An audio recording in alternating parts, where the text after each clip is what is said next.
BBC বাংলার সান্ধ্য অধিবেশন প্রবাহতে আপনাদের স্বাগত। আজ আপনাদের সাথে লন্ডন স্টুডিও থেকে আছি মানসী বড়ুয়া। ইন্নালিল্লাহ। মধ্যপ্রাচ্যে ছড়িয়ে পড়েছে তৃতীয় বিশ্বযুদ্ধ। ইহুদিবাদী ইসরায়েল এবং মার্কিন যুক্তরাষ্ট্র এই অবৈধ রাষ্ট্রগুলো নিরীহ মুসলিমদের উপর তারা হামলা চালাচ্ছে। হামলা চালিয়ে সবকিছু তছনছ করে দেওয়ার দাবি করেছে। তবে এখন পর্যন্ত মুসলিমরা তারা তাদের কার্যক্রম চালিয়ে যাচ্ছে।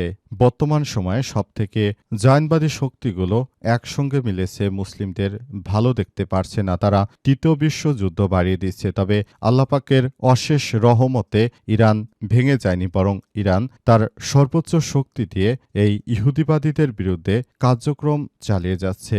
বর্তমান সময়ে বলতে গেলে মধ্যপ্রাচ্য জুড়ে যে ভয়াবহ সংকট সৃষ্টি করেছে যুক্তরাষ্ট্র এবং জায়নবাদী ইসরায়েল, এগুলোর বিরুদ্ধে ইরান কোনোভাবেই আসলে তাদেরকে দমন করতে পারছে না, বরং ইরান এমনভাবে নিজেদেরকে সাজিয়েছে এতে করে ইহুদিবাদী ইসরায়েলিদের হাঁটু কাঁপন শুরু হয়ে গেছে। ইহুদিবাদী ইসরায়েলের সবকিছু তছনছ করে দেওয়া হচ্ছে। আর এই মুহূর্তে আমাদের হাতে যে সংবাদ এসেছে এর মধ্যে সর্বপ্রথম আপনাদের জন্য জানাবো, ইসরায়েলের হাইফা নৌঘাঁটিতে আবারও ভয়াবহ হামলা চালালো হিজবুল্লাহ। দখলদার ইসরায়েলের সামরিক স্থাপনা এবং উত্তরাঞ্চলের বেশ কয়েকটি শহরে একাধিক স্থানে ব্যাপক হামলা চালিয়ে সেগুলো গুড়িয়ে দিয়েছে হিজবুল্লাহ যোদ্ধারা। লেবাননের সশস্ত্র গোষ্ঠীরা এরই মধ্যে ইহুদিবাদী ইসরায়েলের এই নৌঘাঁটিটি গুড়িয়ে দিয়েছে। এরপর জানাবো আলহামদুলিল্লাহ, এবার মধ্যপ্রাচ্যের শাসকরা জেগে উঠেছে। মধ্যপ্রাচ্যের চলমান উত্তেজনা নিয়ে ট্রাম্পকে কঠোর বার্তা দিলেন কাতারের আমির। মধ্যপ্রাচ্যে চলমান উত্তেজনায় আন্তর্জাতিক শান্তি এবং নিরাপত্তার ক্ষেত্রে বিপজ্জনক পরিণতি ডেকে আনতে পারে মার্কিন প্রেসিডেন্ট ডোনাল্ড ট্রাম্প। তাই তাকে ব্যাপকভাবে সতর্ক বার্তা এবং কঠোর বার্তা দিয়েছে কাতারের আমির শেখ তামিম।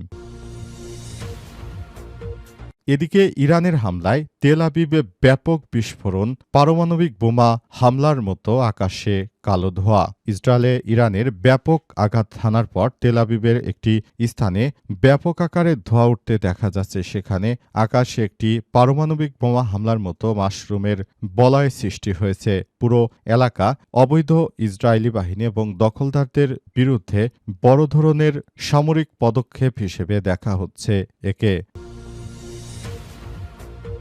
জানাবো, রাশিয়ার সঙ্গে ইরানের সামরিক সহযোগিতা চলমান, বললেন ইরানের পররাষ্ট্রমন্ত্রী সৈয়দ আব্বাস আরাগচি। রাশিয়ার সঙ্গে ইরানের যে চুক্তি ছিল সেই চুক্তি অনুযায়ী সবকিছু হচ্ছে বলে জানিয়েছেন ইরানের পররাষ্ট্রমন্ত্রী সৈয়দ আব্বাস আরাগচি। তিনি জানিয়েছেন যে আমাদের সঙ্গে রাশিয়ার যে বন্ধুত্ব সম্পর্ক ছিল সেটি চলমান রয়েছে, সেটি আমরা নিজেদের মতো করে সবকিছু করার চেষ্টা করছি। এবং সর্বশেষ জানাবো, ইসরায়েলে আহত অন্তত 200, বেশ কয়েকজনের অবস্থা আশঙ্কাজনক। এইমাত্র সর্বশেষ ইরানের হামলায় জায়নবাদী ইসরায়েলে 200 জন গুরুতরভাবে আহত হয়ে পড়েছে। তাদের অবস্থা খুবই শোচনীয় পর্যায়ে এসেছে বলে জানা গেছে। বর্তমান পরিস্থিতিতে এই দখলদার বাহিনীর উপর ব্যাপক হামলা চালানো হচ্ছে। হামলায় সবকিছু জায়নবাদীদের তছনছ করে দিচ্ছে ইরান। এর আগে কখনো তারা স্বপ্নেও ভাবেনি যে ইরান তাদের এভাবে চরম শিক্ষা দেবে। প্রিয় দর্শক, এতক্ষণ শুনছিলেন সংবাদ শিরোনাম, এবারে বিস্তারিত। তবে তার আগে বন্ধুরা অনুরোধ থাকবে এই সংবাদটিতে একটি লাইক দিন। এই চ্যানেলে আপনি নতুন হয়ে থাকলে আমাদের সংবাদটি দেখতে দেখতে চ্যানেলটি সাবস্ক্রাইব করে রাখুন। কমেন্ট করে বন্ধুরা আপনার মূল্যবান মতামত জানিয়ে দিন আপনি বিশ্বের কোন দেশ থেকে বা বাংলাদেশের কোন স্থান থেকে আমাদের সংবাদটি দেখছেন এবং শুনছেন। আর বন্ধুরা, সংবাদটি আপনার সোশ্যাল মিডিয়া ফেসবুকে শেয়ার করে বন্ধুদেরও দেখার সুযোগ করে দিন। গাজা যুদ্ধে আপনি যদি নিরীহ ফিলিস্তিনিদের ভালোবেসে থাকেন, কমেন্টে ইয়েস লিখে পুরো বিশ্বকে জানিয়ে দিন। এবারে বিস্তারিত। ইসরায়েলের হাইফা নৌঘাঁটিতে আবারও হামলা দাবি হিজবুল্লাহর। ইসরায়েলের সামরিক স্থাপনা এবং উত্তরাঞ্চলের বেশ কয়েকটি শহরে একাধিক হামলা চালিয়েছে বলে দাবি করেছে লেবাননের সশস্ত্র গোষ্ঠী হিজবুল্লাহ। এসব হামলার মতো ইসরায়েলের নৌঘাঁটি হাইফারও নাম উল্লেখ করেছে হিজবুল্লাহ। খবর আল জাজিরার। গোষ্ঠীটির প্রকাশিত এক বিবৃতিতে বলা হয়েছে, তারা উত্তর ইসরায়েলের মিসকাপ ঘাঁটিতে রকেট হামলা চালিয়েছে। হিজবুল্লাহর মতে এটি ইসরায়েলের একটি লজিস্টিক ঘাঁটি ঘাঁটি, এখান থেকে মূলত ইহুদিবাদীরা তারা বিভিন্ন সরঞ্জাম তারপরে সবকিছু যোগান দিয়ে থাকে। এজন্য এই ঘাঁটিটি তাদের কাছে অত্যন্ত গুরুত্বপূর্ণ। তবে ইহুদিবাদী ইসরায়েলকে চরম শিক্ষা দেওয়ার জন্য এই কার্যকর পরিস্থিতি এখন হাতে নিয়েছে এবং বর্তমান এই কার্যকর পরিস্থিতির মধ্য দিয়ে মূলত দেখা যাচ্ছে যে জায়নবাদীদের চরম শিক্ষা দিতে শুরু করেছে হিজবুল্লাহর যোদ্ধারা। হিজবুল্লাহর একটি হামলায় ইহুদিবাদী এবং জায়নবাদীদের সব ঘাঁটিগুলো গুড়িয়ে দেওয়া হচ্ছে, সবকিছু তছনছ করে দেওয়া হচ্ছে। পুরো মধ্যপ্রাচ্য জুড়ে যে কার্যক্রম ছিল সবকিছু একদম ধ্বংসের দ্বারপ্রান্তে চলে এসেছে। মধ্যপ্রাচ্য জুড়ে যে অবৈধ স্থাপনা ছিল দখলদার বাহিনীর, সেগুলো এক এক করে ধ্বংস করা হচ্ছে। বর্তমান এই জায়নবাদীরা এতটাই বিপাকে পড়েছে, তারা মুসলিমদের বাপ ডাকতে শুরু করেছে। যদিও মুসলিম বিশ্বের কিছু রাষ্ট্র রয়েছে তারা সম্পূর্ণ দালাল, তারা একরকম মার্কিন যুক্তরাষ্ট্রের কাছে নিজের মা বোনকেও তারা বিক্রি করে দিয়েছে। এই দালাল রাষ্ট্রগুলো হচ্ছে সংযুক্ত আরব আমিরাত এবং কাতার সহ এরা অতিরিক্ত দালাল হিসেবে প্রতিষ্ঠিত হয়েছে। বর্তমান এই সমস্যাগুলো এতটাই প্রকট আকার ধারণ করেছে যে জায়নবাদীরা তারা চরম বিপাকে পড়েছে, তাদের উপর প্রতিনিয়ত চারদিক দিয়ে হামলা চালানো হচ্ছে। জায়নবাদী ইহুদিবাদী ইসরায়েলকে এবার ঘিরে ফেলা হয়েছে এবং তাদেরকে চরমভাবে শিক্ষা দেয়া হচ্ছে।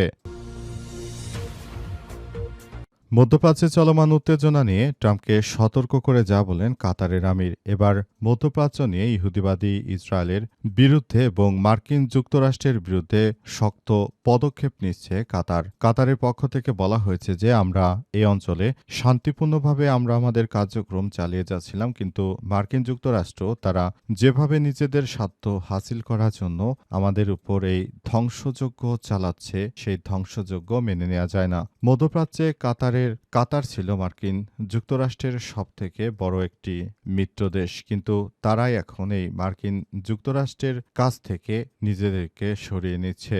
এখন যে ধরনের কার্যক্রম শুরু হচ্ছে এর থেকে বোঝা যায় যে পুরো মধ্যপ্রাচ্য জুড়ে আবারও বড় ধরনের সংকট যে সৃষ্টি করেছে মার্কিন যুক্তরাষ্ট্র, সেটি পানির মতো পরিষ্কার। কারণ হিসেবে বলা হচ্ছে যে মধ্যপ্রাচ্য জুড়ে যে সমস্যাগুলো রয়েছে সেই সমস্যাগুলোর সৃষ্টির পেছনে এই জায়নবাদী এবং অবৈধ রাষ্ট্র মার্কিন যুক্তরাষ্ট্র এরাই দায়ী। এরা মূলত পুরো মুসলিম বিশ্বকে সবথেকে বেশি সমস্যায় ফেলাতে চায়। সেজন্য তাদের বিরুদ্ধে এবার কঠোর পদক্ষেপ নিতে যাচ্ছে পারস্য উপসাগরের এই ছোট্ট মুসলিম রাষ্ট্রটি। পুরোপুরি সবকিছু একদম তছনছ করে দিচ্ছে এবং সবকিছু ধ্বংসের মধ্য দিয়ে তারা মূলত আবারও বড় ধরনের কার্যক্রম চালাতে চায়। ইরানের হামলায় তেল আবিবে ভয়াবহ বিস্ফোরণ, আকাশে কালো ধোঁয়া। ইরানের ক্ষেপণাস্ত্রের আঘাতে সবকিছু তছনছ হয়ে গেছে। পুরো মধ্যপ্রাচ্য জুড়ে এই সংঘাত এতটাই তীব্র আকার ধারণ করেছে যে মধ্যপ্রাচ্য জুড়ে এখন এই সংঘাতগুলো আরও বড় সমস্যার সৃষ্টি করেছে। পুরো মধ্যপ্রাচ্য জুড়ে যে ইহুদিবাদী এবং জায়নবাদীদের যে নিরবচ্ছিন্ন কাজকর্ম ছিল সেটি একদম গুড়িয়ে দিচ্ছে ইরানের মিসাইল। ইরানের একটি মিসাইল হামলা এবং রাশিয়ার প্রযুক্তি ব্যবহার করে তারা জায়নবাদীদের বিরুদ্ধে বড় ধরনের আগ্রাসী কার্যক্রম শুরু করেছে। বর্তমানে সবকিছু তছনছ হয়ে যাচ্ছে। যেভাবে এই কার্যক্রমগুলো চালিয়ে যাচ্ছে পুরোপুরি মধ্যপ্রাচ্যকে ধ্বংসের দ্বারপ্রান্তে নিয়ে এসেছে জায়নবাদী এবং ইহুদিবাদী এবং অবৈধ দেশ যুক্তরাষ্ট্র। এই অবৈধ ইহুদিবাদী যুক্তরাষ্ট্র এবং ইসরায়েল তারা মানব সভ্যতার ইতিহাসে সবথেকে নিকৃষ্ট একটি জীব হিসেবে ধরা হচ্ছে এদেরকে। কারণ হিসেবে বলা হয় যে তারা কখনোই আসলে তারা মুসলিমদের জন্য ভালো কোনো কিছু তো করেনি, বরং সব সময় তারা পৃথিবীর জন্যই হুমকি। কারণ হিসেবে দেখানো যায় যে তারা যেভাবে স্কুলে হামলা চালিয়ে নিরীহ 600 মানুষকে 600 শিশুকে হত্যা করেছে, পৃথিবীর ইতিহাসে এমন নিকৃষ্ট জালেম আর নেই। এই জালেমদের বিচার আল্লাহ তাআলা করবেন। মুসলিম বিশ্বের উচিত হবে শুধুমাত্র তাদের বিরুদ্ধে আক্রমণ চালিয়ে যা সেটি করছে তারা। মুসলিম বিশ্বের পক্ষ থেকে একটি আক্রমণে এই দখলদারদের অবস্থা এতটাই ভয়াবহ শোচনীয় পর্যায়ে রয়েছে যে বর্তমানে তারা নিজের বাপের নাম ভুলে গেছে। ইরানের হামলায় সবকিছু শেষ হয়ে যাচ্ছে। রাশিয়ার সঙ্গে ইরানের সামরিক সহযোগিতা চলমান বললেন ইরানের পররাষ্ট্রমন্ত্রী। ইরানের পররাষ্ট্রমন্ত্রী সৈয়দ আব্বাস আরাগচি জানিয়েছেন যে আমরা রাশিয়ার সঙ্গে আমাদের এই কার্যক্রম বন্ধুত্ব চালিয়ে যাচ্ছি। তিনি আরও জানিয়েছেন যে রাশিয়ার সঙ্গে আমাদের এই বন্ধুত্ব এবং কার্যক্রম চালিয়ে যেতে কোনরূপ কেউ বাধা দিতে পারবে না। কারণ হিসেবে বলা হচ্ছে যে পুরো মধ্যপ্রাচ্য জুড়ে আমাদের যে কার্যক্রম ছিল সেই কার্যক্রম আমরা চালিয়ে যাচ্ছি।